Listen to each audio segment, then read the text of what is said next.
Ito ang UNTV News Worldwide.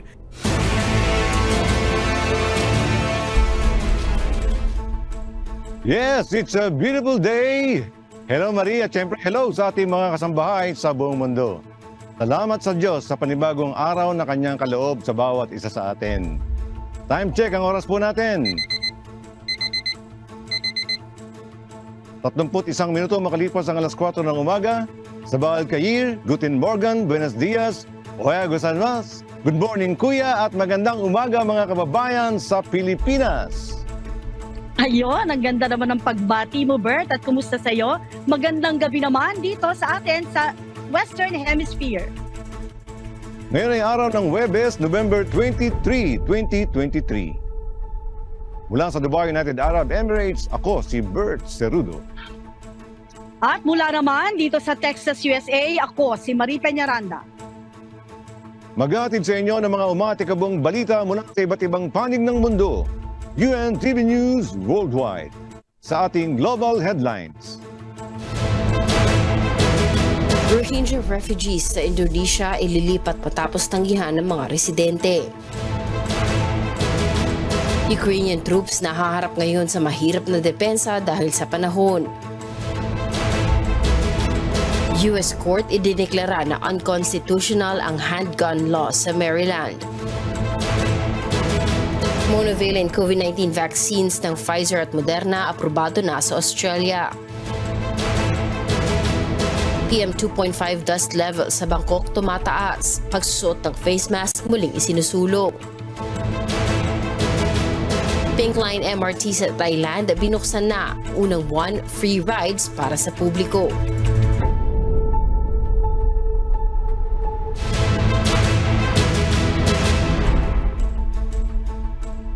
Una sa ating mga umatikabong balita. Ililipat ang mga stranded Rohingya refugees sa Indonesia Beach pagkatapos silang tanggihan ng mga lokal na mamamayan.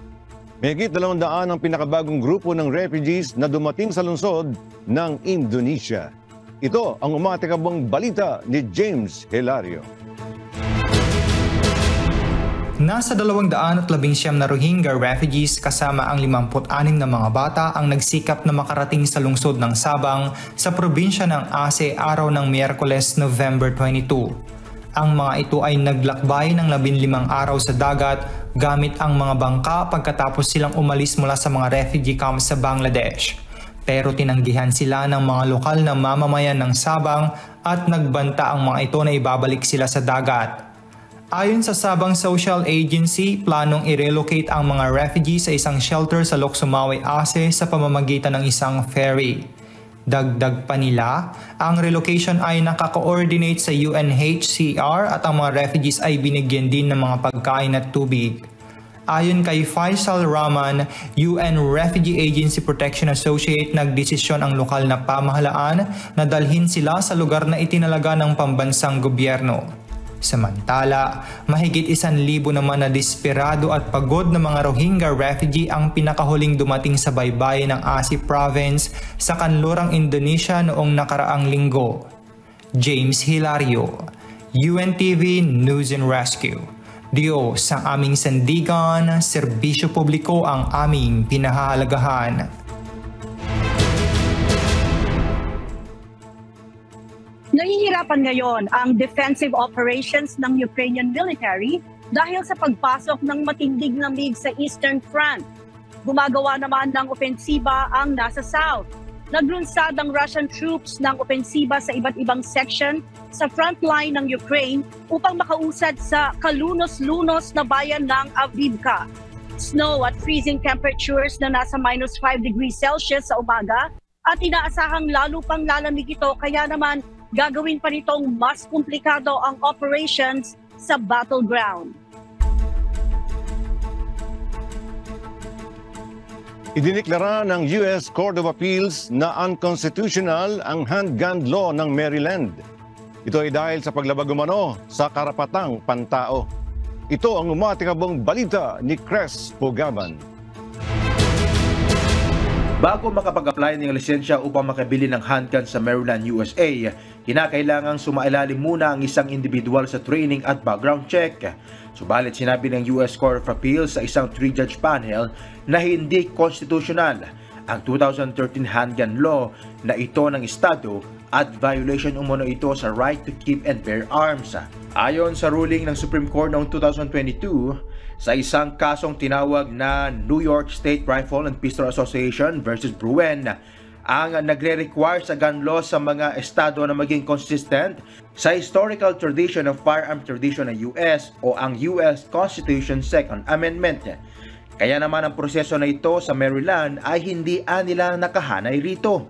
Kinakailangan din ng isang 30-day waiting period bago makapagsimula sa usual process ang isang taga-Maryland na makakuha ng firearm sa pamamagitan ng hiwalay na background check system. Depensa naman ng estado ng Maryland na ginawa ang batas na ito upang malagyan ng limitasyon ang posibleng taong may masamang loob na magkaroon ng baril. Sa kasalukuyan, pinag-aaralan pa rin ang mga susunod na hakbang ukol sa kaso. Chris Fugaban, UNTV News and Rescue. Diyos ang aming sandigan, serbisyo publiko ang aming pinahahalagahan. Tignan naman natin ang kalagayan ng ating mga kababayan Bird sa Canada dahil planong magdagdag ng Canada ng housing supply. Ito ay sa gitna ng lumalaking utang at mahinang paglaki ng ekonomiya ng bansa. Ito ang umatikabong balita ni Erica Luzong. Nagpresenta ng mid-year fiscal update si Canada Finance Minister Chrystia Freeland araw ng Martes, November 21. Makikita dito ang lumalaking utang at mahinang paglaki ng ekonomiya ng North American country. Kasama din dito ang tinatayang gastos para maparami ang housing supply ng bansa. Inaasahan ang ulat ng Fall Economic Statement o FES ni Freeland sa House of Commons alas 4 ng hapon araw ng Martes, November 21.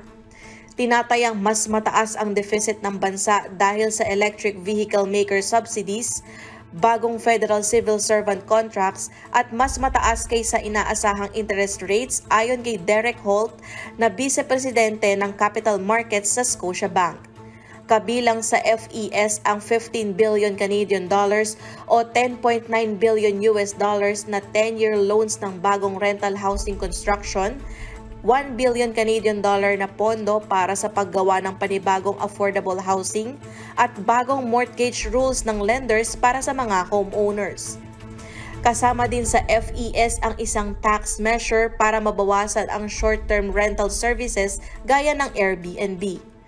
Ayon naman kay Housing Minister Sean Fraser, pinag-iisipan ito ng gobyerno. Nangako si Freeland na gagamitin ng FES para maparami ang housing supply at mabawasan ang inflation. Nasa ilalim ng pressure ang administrasyon ni Prime Minister Justin Trudeau upang mabawasan ang spending dahil sa mataas sa interest rates at inflation. Sinabi ng Central Bank na dahilan ang gastos ng pagtaas ng inflation. Plano rin magpresenta ng gobyerno ng batas ngayong buwan para mabayaran ng subsidy ng carbon capture at net zero energy projects. Erica Luzong, UNTV News and Rescue. Diyos ang aming sandigan, serbisyo publiko ang aming pinahahalagahan. Lumulob ang budget deficit ng Ottawa at malaking interest rate ng government debts. Tampok sa inilahad na Fall Economic Statement ni Canadian Finance Minister Chrystia Freeland. Budget deficit ng bansa aabot sa $46.5 billion ngayong fiscal year. Sa kabila ng sitwasyon, tiwala si Freeland na malalagpasan ng bansa ang kalagayan nito. Mula sa Calgary, Canada, may umatikabong balita si Imelda Andrada, live.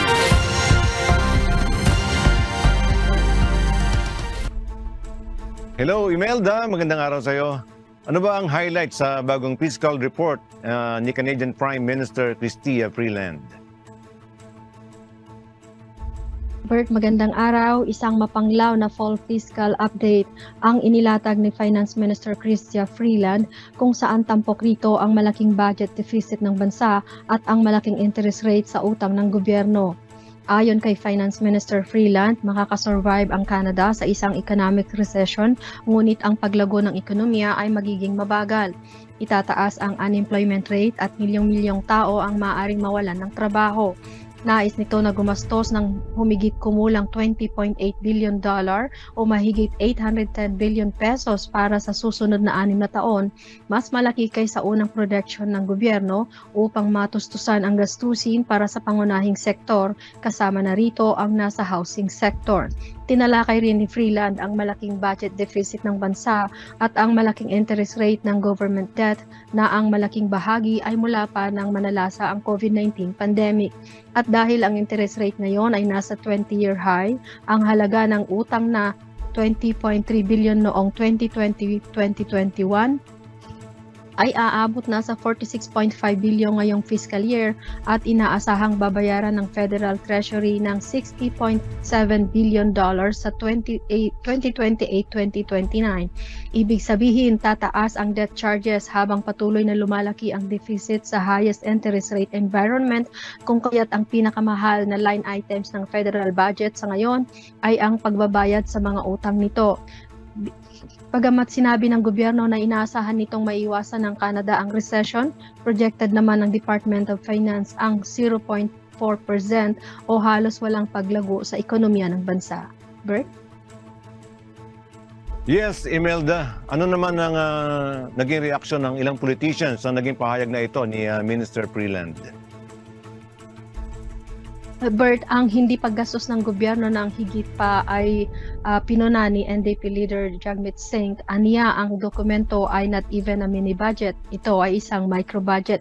Hindi ito matugunan ang urgency ng pagdaraanan ng mga Canadians. At binatikos din ng conservative leader ang fiscal update. Tawag pa nito ng mas maraming paggastos. Bert? Alright. Salamat, Imelda Andrada mula sa Calgary, Canada.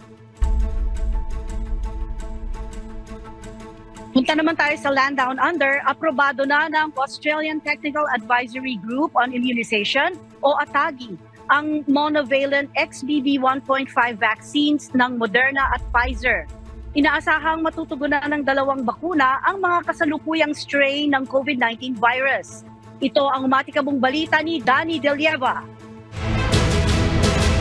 Bagamat nalampasan na ng Australia ang emergency phase ng pandemic, hindi pa rin nawawala ang COVID-19, ayon kay Federal Health and Aged Care Minister Mark Butler. Kaya hinihikayat niya ang publiko na sumunod sa payo ng mga eksperto sa Australian Technical Advisory Group on Immunization o ATAGI, kabilang na dito ang pagpapabakuna kung kinakailangan. Inaprubahan na ng ATAGI ang monovalent vaccines ng Moderna at Pfizer at magiging available ang XBB 1.5 vaccines sa Australia simula sa December 11, 2023. Maaaring magpabakuna ng Pfizer monovalent XBB 1.5 vaccine ang may edad 5 pataas, habang ang bakuna ng Moderna ay maaaring iturok sa 12-year-olds and above.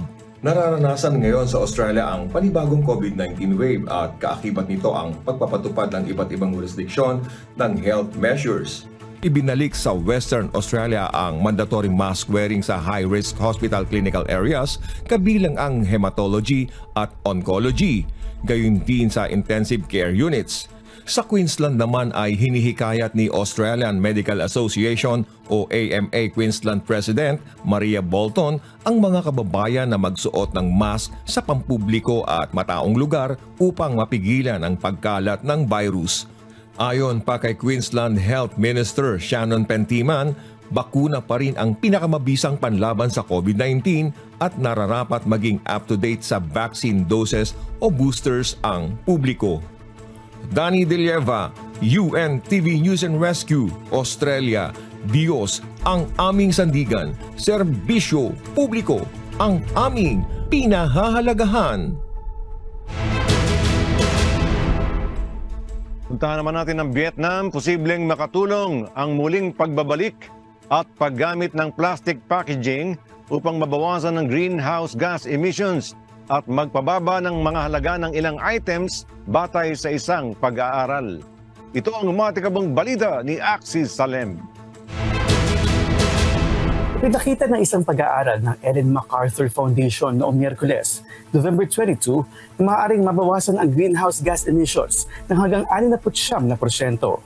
Ito ay sa pamamagitan umano ng malawakang pagyakap sa pagbabalik at muling paggamit ng plastic packaging. Ayon pa sa foundation, ang ganyong mga panukala ay hindi lamang nagpapababa ng emisyon ng mga kumpanya, subalit maaari rin magpababa ng mga halaga ng ilang items. Sa ilalim ng pinaka-ambisyosong senaryo ng foundation na tinatawag na system change, ang mga scheme na muling paggamit ay maaaring mabawasan ang greenhouse gas emissions ng 35 hanggang 69%. Habang ang paggamit ng tubig naman ay 45 hanggang 70% at 45 hanggang 76% naman ang paggamit ng raw materials. Ang pag-aaral ay sumasaklaw sa mahigit 60 organisasyon, kabilang ang national governments at mga kumpanya ng consumer goods, gaya ng Danone, Nestle, Pepsi Company at Unilever. Inilathala ito noong panahon na ang United Nations ay nagtatangka na ihatid ang unang kasunduan sa buong mundo upang kontrolin ang plastic na polusyon ay nagpapakita ng mabagal na pagsulong. Isinagawa naman ito ng Ellen MacArthur Foundation na kilala sa pagtataguyod ng circular economy sa pakikipagtulungan ng Systemic, isang UK-based company na nakatuon sa sustainable businesses at environmental consultancy Eunomia. Axis Salem, UNTV News and Rescue. Diyos ang aming sandigan, serbisyo publiko ang aming pinahahalagahan. Good news naman, Bert, para sa mga iOS users, magkakaroon na kasi ng pagbabago sa messaging system ng Apple na iMessage. Inanunsyo ng kumpanya ang pagbabago ito noong nakaraang Huwebes na magdadala ng features ng iMessages sa Android, kabilang na ang pagkakaroon ng read receipts, typing indicators at mas mataas na kalidad ng video at image sharing. Mula sa susunod na taon, gagamit na ng Rich Communication Services o RCS ang iMessage. Noon pa sana ito ay ginigiit ng European Union at ng Google dahil magiging daan ito upang mas maging madali ang paggamit ng dalawang softwares. Patuloy na tumaas ang PM2.5 dust level sa Bangkok, Thailand. Kaya naman inirekomendang muli ang pagsusuot ng face mask at pag-iwas sa paglabas ng bahay. Ito ang umatikabong balita ni Paula Porta. Lumagpas na sa safe threshold ng 37.5 per cubic meter ng hangin ang particulate matter o PM2.5 dust level sa Bangkok, Thailand. Nakararanas ang Kapitolyo ng PM2.5 dust level surge dahil sa hindi magandang sirkulasyon sa hangin. Bahagyang bumaba ang antas nito sa ibang parte ng Bangkok noong Lunes, ngunit tumaas ulit kahapon na tatagal hanggang sa November 24, partikular ito sa Eastern and Southern Bangkok. Nakikita rin ito na may epekto sa kalusugan. Ang sinumang makararanas ng sintomas gaya ng pag-ubo, kahirapan sa paghinga, sore eyes, chest tightness, headaches, irregular heartbeat, nausea at fatigue ay pinapayuhang kumonsulta sa doktor. Inaasahan naman ang pagbabago at pagbuti nito sa November 25. Samantala, nananatili ang close observation sa Eastern and Southern Bangkok. Pinapayuhan naman ang mga mamamayan na palaging i-monitor ang air quality sa kanilang mga lugar, bawasan ng mga outdoor activities at magsuot ng face mask kung kinakailangan. Maaring gumamit ng AirBKK app na available sa iOS at Android. Gayun din maaring tingnan ang air quality sa www.airbkk.com o BMA Facebook pages and line channels. Paula Porta, UNTV News and Rescue Thailand. Diyos ang aming sandigan, serbisyo publiko ang aming pinahalagahan. Good news naman ito, Bert, no? Libreng pasahe para sa mga biyahero. Sa unang buwan, hatid ng pamahalaan sa pagbubukas ng bagong Pink Line MRT sa Bangkok. Ito ang matikabong balita ng ating kasamang si Merinjo Maleriado. Binuksan na noong Martes, November 21, ang isa sa pinakamahabang MRT line sa Thailand, ang Pink Line MRT. Ang linya ng tren na ito ay hindi lamang unique sa kulay, kundi maging sa hatid na ginhawa nito kung saan magkokonekta ng dalawang sub-districts sa Bangkok. Ang driverless monorail na ito ay may kabuuang haba na 34.5 kilometers at kinapapalooban ng 30 stations at bilis na 80 kilometers per hour. Inanunsyo ng pamahalaan na libreng makakasakay ang mga biyaherong nais sumakay dito simula noong Martes, November 21 hanggang sa December 17. Pasisimula naman ang commercial trips nito simula December 18 na may pasaheng 25 to 45 baht o katumbas ng 40 to 60 pesos. Ang MRT Pink Line ay isang uri ng shuttle-type monorail na dinisenyo upang ma-accommodate ang travel demands ng Northern Bangkok sa pagitan ng Viipuri at Nonthaburi District. Medyo Malaryado, UNTV News and Rescue, Thailand. Sa aming sandigan, serbisyo publiko ang aming pinahalagahan.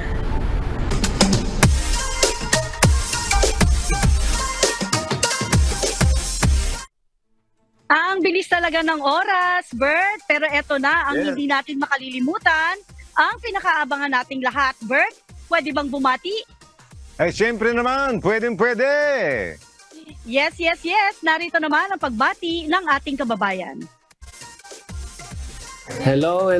So, ako nga po pala si Brad Romeo Antonio. Binabati ko nga pala ang aking pong pamilya at sambahayan ng Antonio family sa Pasig at ganoon din po ang lokal ng Pasig bayan. Binabati ko po kayong lahat diyan at 10 taon na po kami naririto ngayon sa Edmonton, Canada. Nami-miss ko na po kayo and then miss you very much. Shout out po sa aking pong pinsan na si Ricardo Legaspi. Sana makita pa tayo at pagalingin ka nawa ng Panginoon. Salamat po sa Diyos.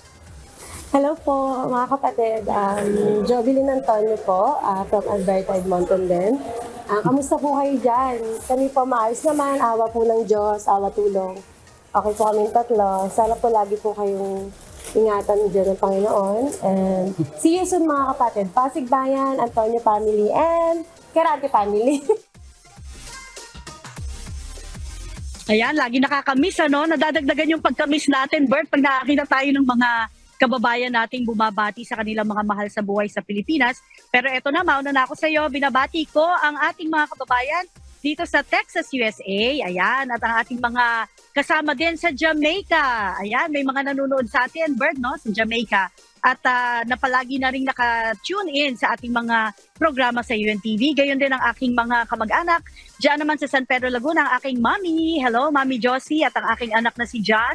At ang aking anak isa pa na nasa Kalamba naman, Bert, si Trisha Hurtado. At gusto rin natin batiin ang ating mga ECU seniors, East Coast USA seniors yan, Bert, kasi dahil lagi natin silang kasama sa community services natin dito naman at ang community prayers din natin. Yan. At gusto rin natin batiin ng good morning, Kuya. Ayan, at advance happy Sabbath anniversary po, Kuya Daniel.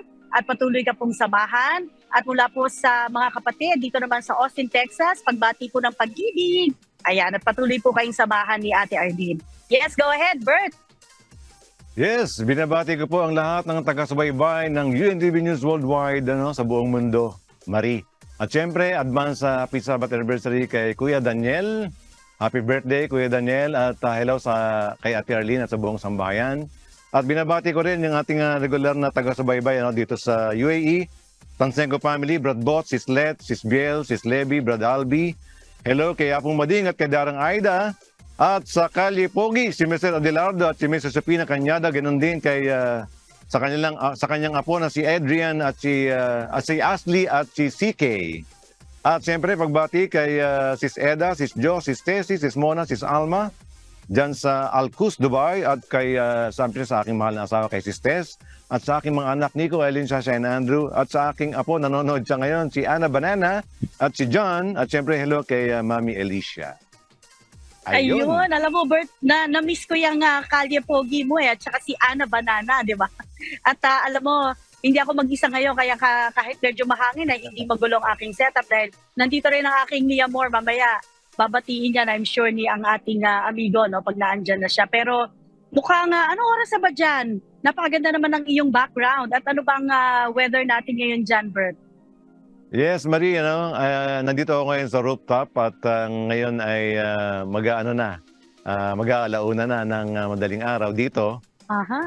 At mahangin at lumalamig na ang panahon, Marie. At kaya na-enjoy na natin mga kababayan. Siyempre na-enjoy na namin ang malamig na klima. Kaya pagpasok ng November, mag-uumpisa na yan, December, hanggang March malamig dito. Akala ko noon puro na lang init dito.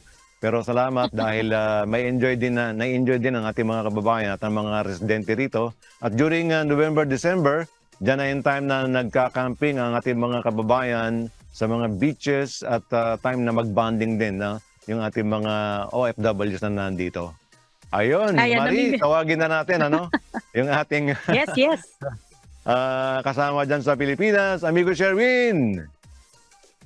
Yes, hello. Good morning, Bert at Marie. Dito sa atin, medyo maganda pa ang panahon. Dito sa Laguna, particular, hindi maulan. Pero diyan sa Visayas at sa ilang bahagi ng Luzon, nakararanas ng mga pag-ulan. Kaya yung mga binaha at nakaranas ng baha at kasalukuyang napinsalangan itong malakas na pag-ulan diyan, particular sa Northern Samar, daang libo na, nasa 300,000 individual na ang apektado ng pagbaha dyan dahil yan sa shear line na tinatawag. Pero dyan sa lugar ni Ate Marie, mukhang malamig na dyan. Kaya, kumbaga, saradong-sarado at protektadong-protektado. Si Kuya Nomer kaya, ganyan din ang outfit.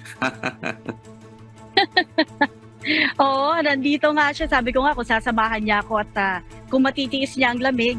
Dahil nga sa oras na ito, medyo comfortable na kung ganito ang suot. Pero nagsimula tayo kanina, Bert at amigo, ng nasa 4 degrees Celsius na kaninang umaga. Pero feels like 2 lang. Kasi nga mahangin, kaya malamig. At papunta na rin tayo sa mas malamig pang weather dahil pa-winter na nga. Halos patapos na rin ang fall season dito naman sa US. At kanina nagkukwento si Bert, amigo, na natutuwa ako dahil ang nakakamiss dyan ay yung crabbing. Hindi ko alam kung ganyan din sa Abu Dhabi pag ganitong klase na ng weather. Naglalabasan ng mga crabs, kaya masarap mangpili dyan ng crab. At nakikita rin natin dyan, naaamoy ko na yung cheese kubos. Paborito mo ba yan, Bert? At binabalita ko din dito na nag-start na rin ang holiday ng mga bata. 1 linggong walang pasok ang mga estudyante dahil nga sa long holiday nila. At bukas naman ay isang big holiday dito sa Amerika. Kaya naghahanda ng mga tao. Kung nakikita nyo talagang lakad ng lakad dito sa aking likuran. May mga bata, may mga magulang. Nagre-ready na sila yung tinatawag nating Thanksgiving naman ng Amerika. Big holiday yan dito, amigo at Bert. Baka si Bert, meron pang ibang mga... Oo. Yes, Marina, amigo. Hello sa'yo dyan sa Pilipinas. Yung sinasabi ni Marina na karabing, nasubukan ko yan. Nag-start kami ng midnight at may dala kaming... naglalagay kami ng flashlight dito sa ulo at meron kaming panusok lang. Nakahuli kami ng halos 1 sako din na crab at napakasarap pa na niya pagkatapos mong mahuli, diretso mo nang iluto. At may enjoy mo yung crab, Marina, nabanggit mo lang. Pero dito rin, amigo Sherwin, tuloy-tuloy pa rin yung pagmamanufacture nitong sinasabi ko nga na flying taxi. And by next year ay susubukan na ito. At ito ay maglalaman ng 4 na pasahero dahil nararanasan na kasi dito ang mabigat na daloy ng trapiko kapag rush hour, pag-uwi na. Yan ay 3 p.m. onward na yan hanggang 9 p.m. Napakabigat ng trapiko rito. Kaya ang isa pang iniisip nila is yung Skyway. Kaya nagawa na natin dyan sa Pilipinas yan.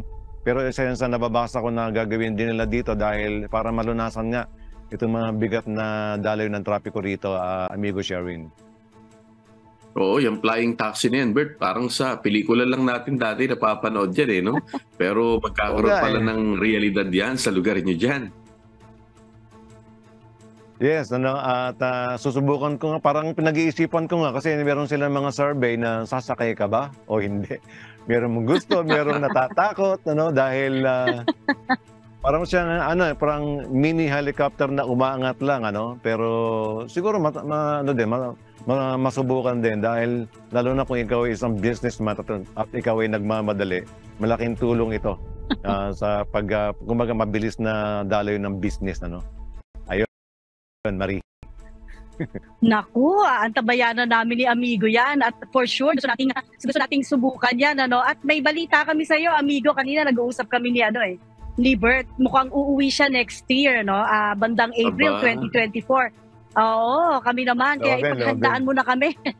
Paghandaan mo na kami, walang Amigo. Problema. Ito, nagda-thumbs up dito si Brad Nomer. At kami naman kung loloobin ng Diyos, bandang October.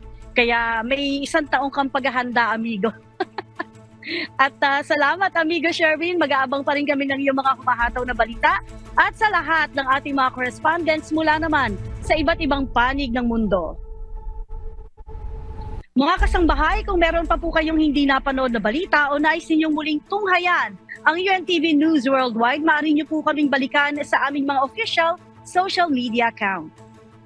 I-like at i-follow lamang ang UNTV News and Rescue Facebook account at i-click ang subscribe button sa UNTV News and Rescue YouTube channel. Mapapanood nyo rin po rito ang iba pang news programs ng UNTV, pati na ang iba pang video ng nag-iisang public service channel. Kaya tara na po, subscribe, like, and share. At narito ang mga salita ng Diyos na maaari nating baunin sa pagpapatuloy ng araw na ito. Nasusulat sa Book of Romans chapter 12 verse 17 to 18.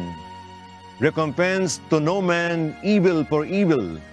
Provide things honest in the sight of all men.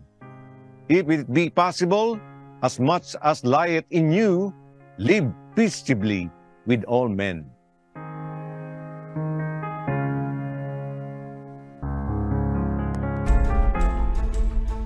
Ayan, salamat po sa Diyos at salamat sa pagkakataong makasama kang muli, Bert. At yan naman po ang mga umaatikabong balita sa iba't ibang panig ng mundo ngayong umaga ng Huwebes, November 23, 2023. Susunod na po ang programang Hataw Balita Pilipinas sa UNTV at sa UNTV Radio La Verdad, 13:50. Mula rito sa Round Rock, Texas, USA, ako si Marie Peñaranda. Yes, same here, Marino. Kinagagalak kung makasama ka rin ngayong araw na ito. At sa ngalan ng lahat ng bumubuo ng UNTV News and Rescue at ng UNTV Radio La Verdad 1350, mula rito sa Dubai, United Arab Emirates, ako naman si Bert Cerudo. Dito sa UNTV at sa UNTV Radio La Verdad 1350, Diyos ang aming sandigan, serbisyo publiko ang aming pinahahalagahan. Maraming salamat po.